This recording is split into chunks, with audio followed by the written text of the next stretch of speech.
listening to the Pharmacy Podcast Network.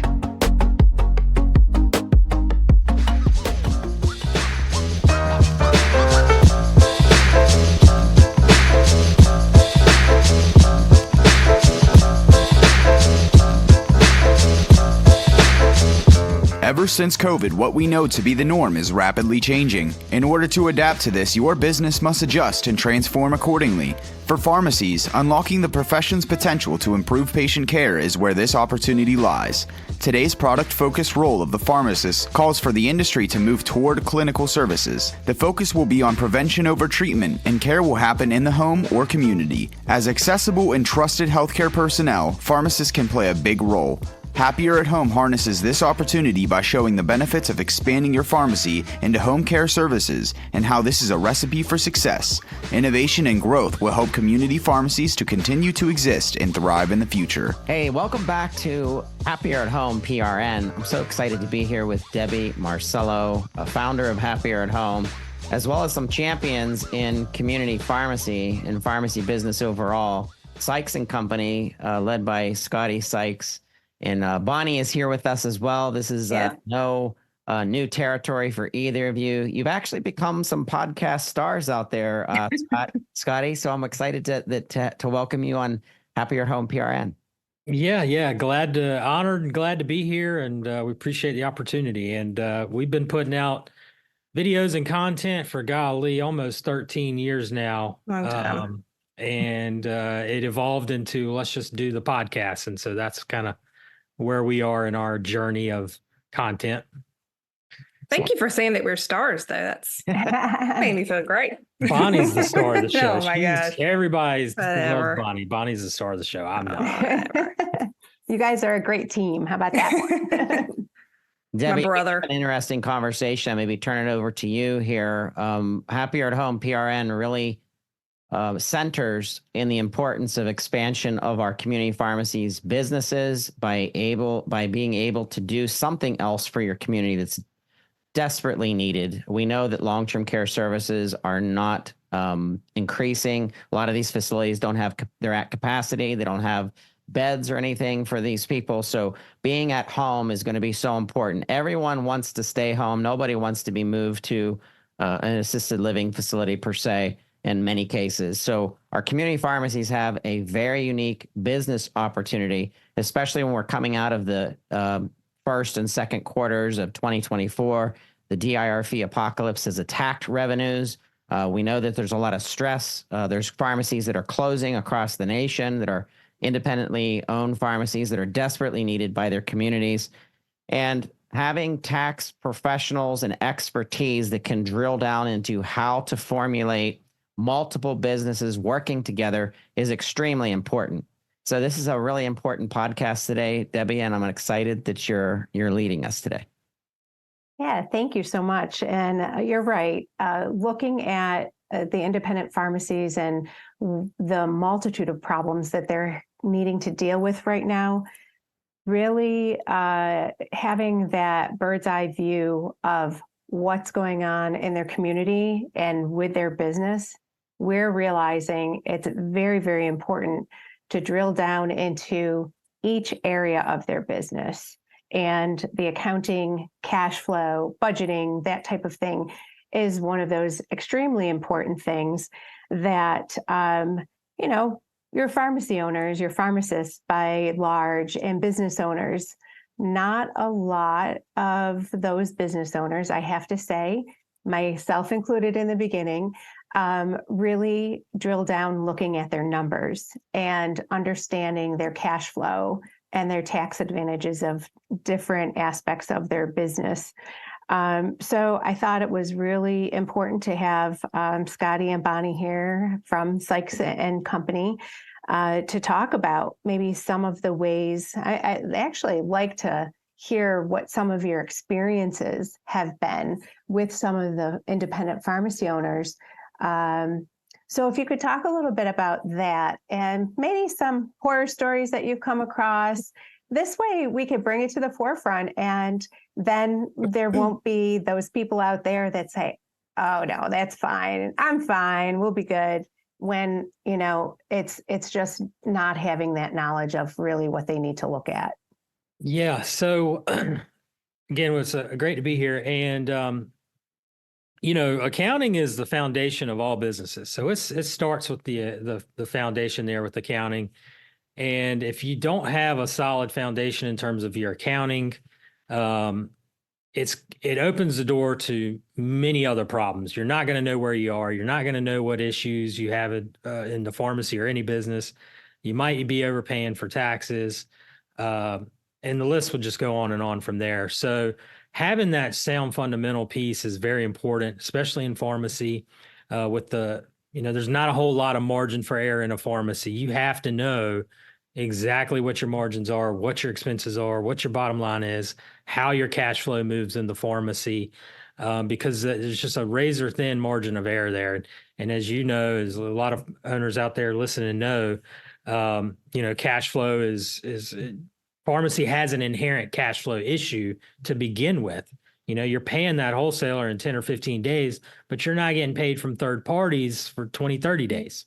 So there's just an inherent cash flow issue built into pharmacy. So you got to have that fundamental information, and it's got to be sound and tied down.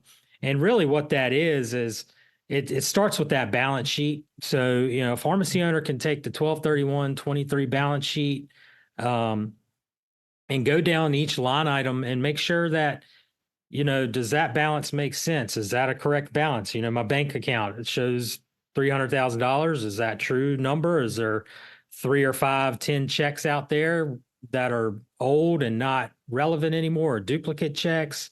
So it's just going down the balance sheet, making sure everything's tied down and paying attention to, of course, inventory, receivables, because those two pieces really impact revenue and cost of goods in a pharmacy, and obviously impact your margin, which is your number one key performance indicator. Where is my margin in my pharmacy?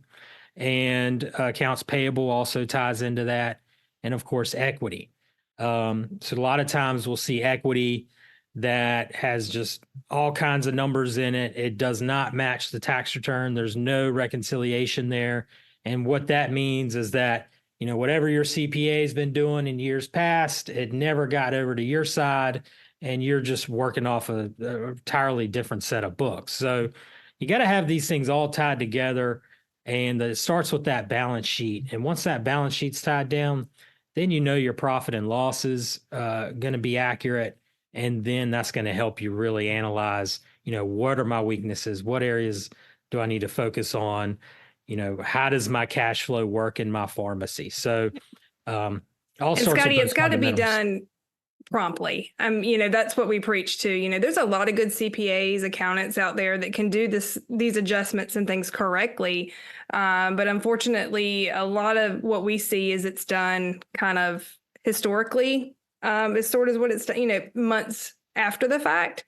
So do you recommend it be more on a monthly basis that they're really doing you got to understand, right? You got to be able to see it quickly. I know with our clients, we jump in day one, the first of the month. We're trying to pull these reports, and like what Scotty was mentioning, especially inventory, third party. We need a perpetual system in place so that you can print a report and we know exactly to the penny what your inventory balance is. A third party reconciliation service that can also give you to the penny what is owed that's been reconciled. That's the amount that's owed to you at the end of the month. And with those two big adjustments and some others, you can get a really good idea quickly of how that pharmacy is operating and the cash flow in the pharmacy. But doing it 3 and 4 months after the fact or at the end of the year, that's not going to help you as a business owner. Yeah. Right. Not going to help you with your projections and really understanding what your live or day-to-day cash flow is. But also to then, if you're only doing this on a quarterly basis or twice a year, or trying to get everything done at the end of the year to get your taxes done, that makes it so difficult. You're not going to pick up on mistakes. You're not going to be able to use that data to govern your decision-making in your business as well. Exactly. You mentioned equity. Can you explain that a little bit more to me? Are you speaking of the actual business's equity? Right. So on that balance sheet, you have your assets, then you have your liabilities, and then you'll have your equity. And so assets equals liabilities plus equity. And so that equity is going to be is going to show you kind of the history of the pharmacy on the balance sheet. So if you got a lot of equity built up, you've made money over the previous years. You haven't maybe withdrawn more money than you've taken in out of the pharmacy, and it kind of just keeps a balance of you know the history of your pharmacy. You obviously want a sound equity position in a pharmacy on a balance sheet. Um, if you're looking for financing, if you're looking for growth, if you're looking to leverage your pharmacy with new opportunities, such as like a happier at home franchise situation, having a sound equity position on a balance sheet when a bank looks at that is going to give you some leverage that, you run a sound business, we can lend to you. You have a good track record, if you will. So good equity position is very important, and that's why you need to have that tied down. But also, you just see so many errors in the equity section of a balance sheet. So that's important. Yeah, so very important. So, I think one of the really important things too is that cash flow forecasting and really understanding if all of a sudden you're going to get a hit in 2 months coming down, and to be able to plan for something like that. Like you said, to be able to also, if you need a line of credit to plan for that type of potential loss or lack of cash flow in the future. Are you, of course, this is a Happier at Home podcast. We like to tie in our home care franchise business model. And most of our franchisees are independent pharmacy owners. So are you able to talk about how there may be benefits in setting up a franchise of Happier at Home and having that tax benefit or something like that of both? Sure. So obviously, a lot of the entities we work with are flow through entities, so they flow through to your personal returns. So when you look at when we talk about tax planning and tax mitigation, you kind of have to look on the personal level, look at W-2 income. You're looking at all the entities you may be part of that income flows through, because it's all one big piece when it comes down to what's actually the taxable income for you personally.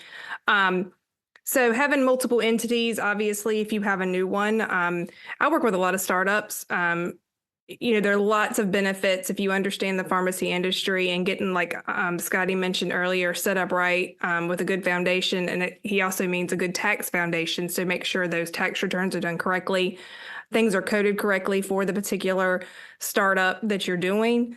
And there's tax benefits to those first year startup sort of businesses that accelerated depreciation if that's needed, or can create losses that can flow through, again, like I mentioned, to your personal return and offset income, and maybe another pharmacy that you own, possibly, just depending on lots of different scenarios.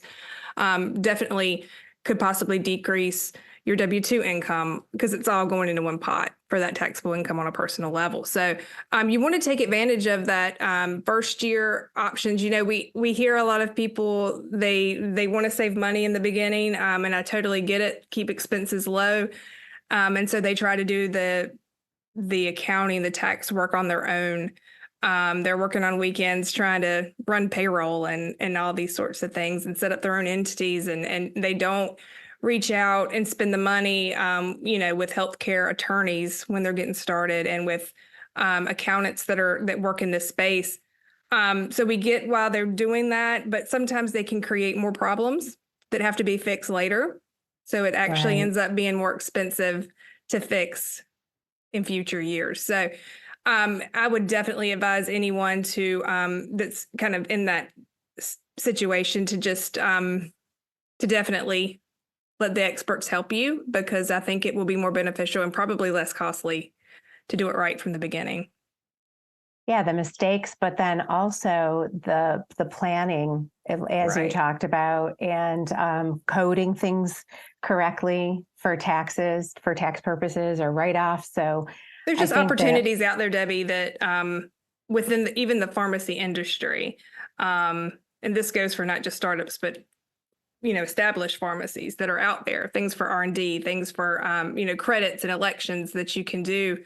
And if you're not working with someone who understands, again, a good CPA, a good accountant, they just may not be aware of the opportunities out there for independent pharmacies. The planning opportunities for buying and selling or starting any business is extraordinary. You're right. I mean, you have some very complex and different ways of structuring a transaction that can pay huge dividends to a buyer or a seller, depending on how it's structured and the professionals you're working with. A lot of it's very technical, so you do need to work with competent professionals in the specific areas.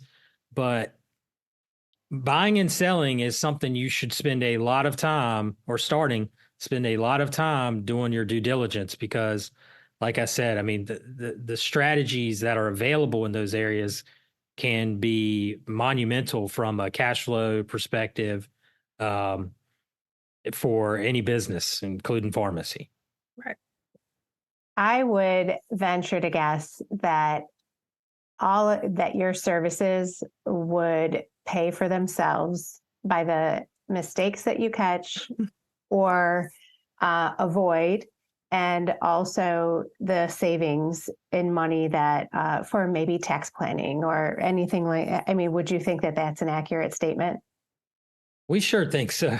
We've definitely seen it. I mean, we've seen it, specifically, we've brought in, we see, look, we work with people from one extreme to the other. I mean, people come into us and they have a pretty good set of books, and what we like to say, I mean, we're consulting, and yes, we do a great job with accounting, and we're real time, we get all this stuff done quickly. But it's taking that information and consulting and working with tax mitigation. And that sort of thing is what we pride ourselves in and what sets us apart. But we see people coming with a good set of books. Now, we also see those that come in that it's a train wreck. I mean, we've had nightmares. We've had people bring their stuff in Excel. They're not even in an accounting program. So, and everything in between. So yeah, there have definitely been scenarios where we can say, we can go back and look at prior year returns and see that things were missed. We can go back and we can fix them. I mean, so what we saved a client we can monetarily show that on paper, just from fixing something that was missed. Yeah, our value really comes from the sound accounting that we do, the tax planning and mitigation, but also just our knowledge of the industry, because all we do is talk to pharmacists all day, every day.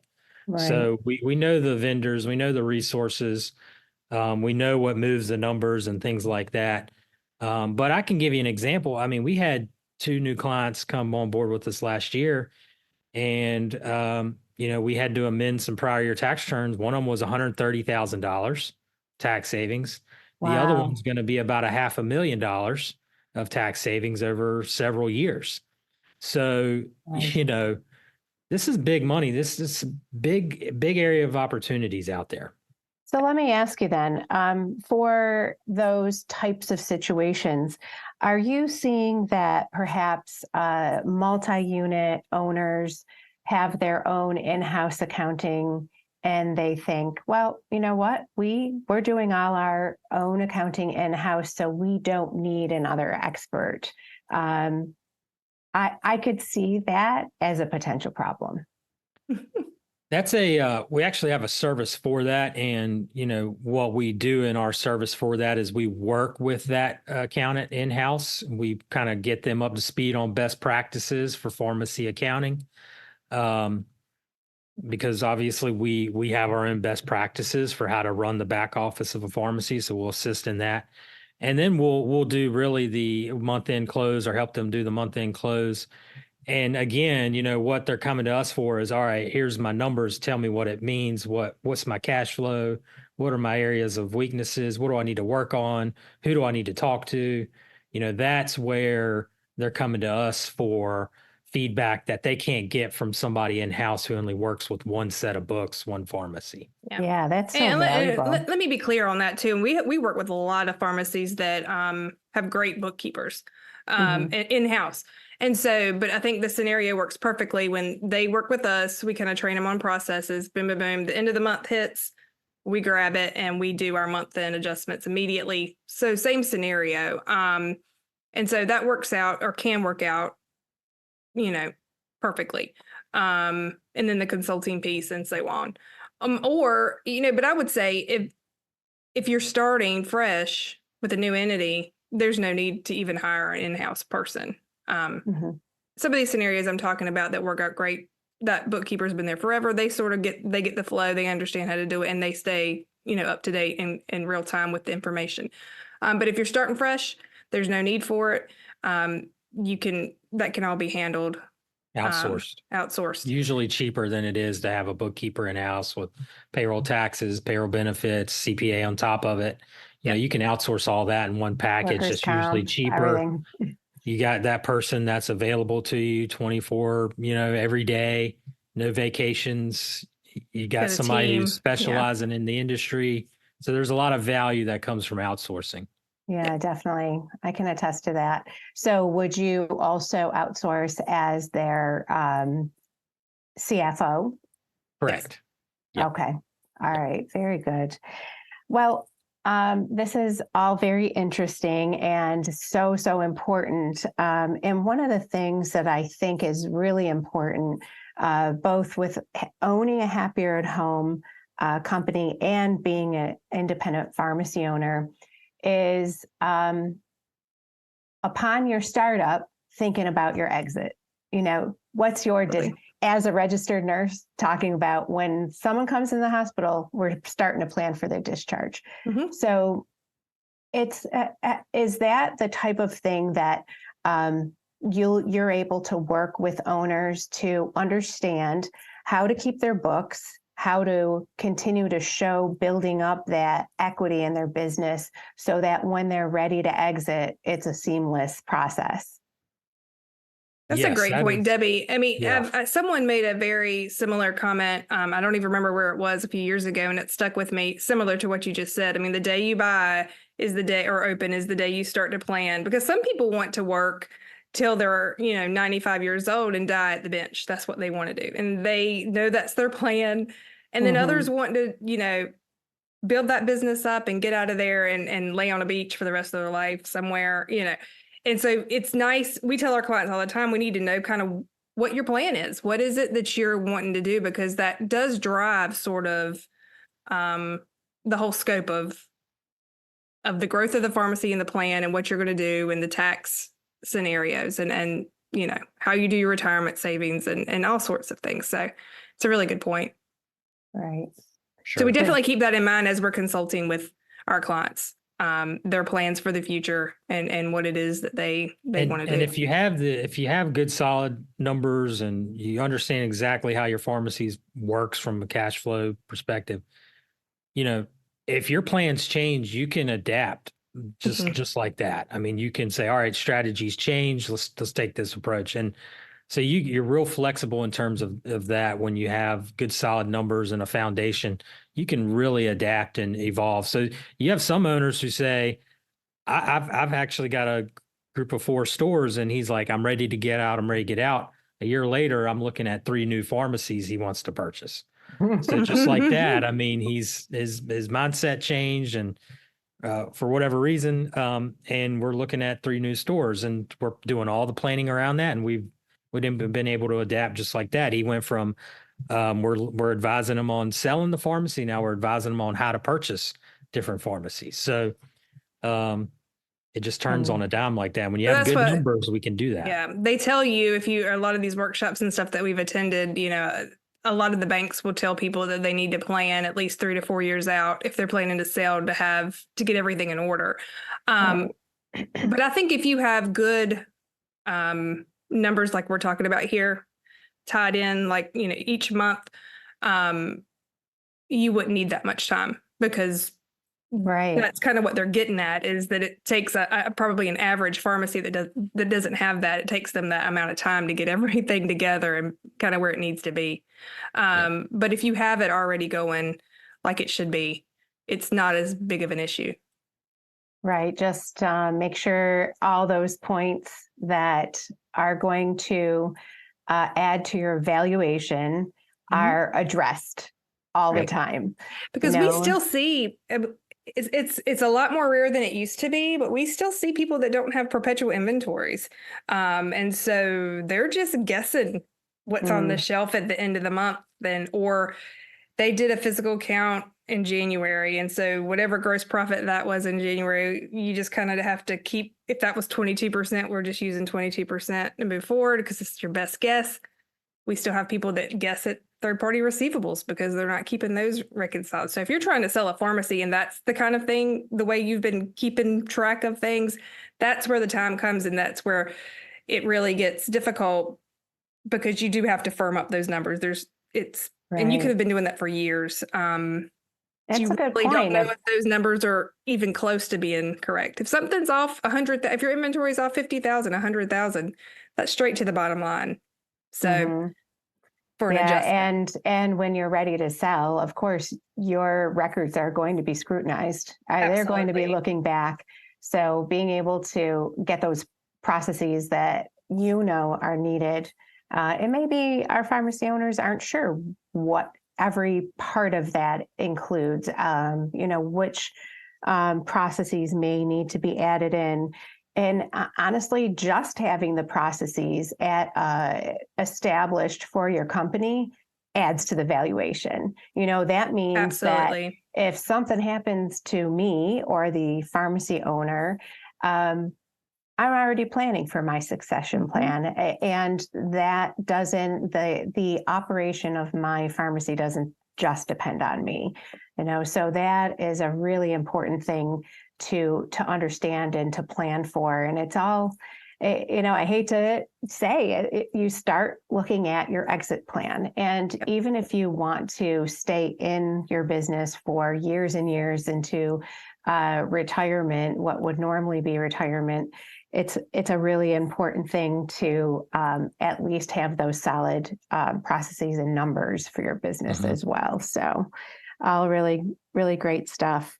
So Todd, I just want to know if you have any questions before we wrap up, any thoughts or anything like that. I just know that there's a benefit to having an accounting team who is infused in a specific business. If I had an accountant that was all about leveling up a publishing network or understanding how to continue to build new businesses or new divisions, it would be quite an advantage to me rather than a standard accountant. Not saying that they're not effective. I'm sure that they are. Right. But Sykes and Company has been inside pharmacy for so many years. They know things that are very, very specific to running a pharmacy operation versus an accounting firm that really doesn't understand the cash flow. Like Scotty said in opening today's episode, that cash flow situation between the wholesaler, the PBM, reimbursements, there's a lot of stress there, and there's a lot of sometimes mystery of there, and having an accounting team that really knows how to navigate that, I think, is very important. And then also expanding your business, adding on other businesses that are going to amplify your presence in your community, as well as generating new profits and new revenues. I think that's so important, especially this day and age as we're shifting.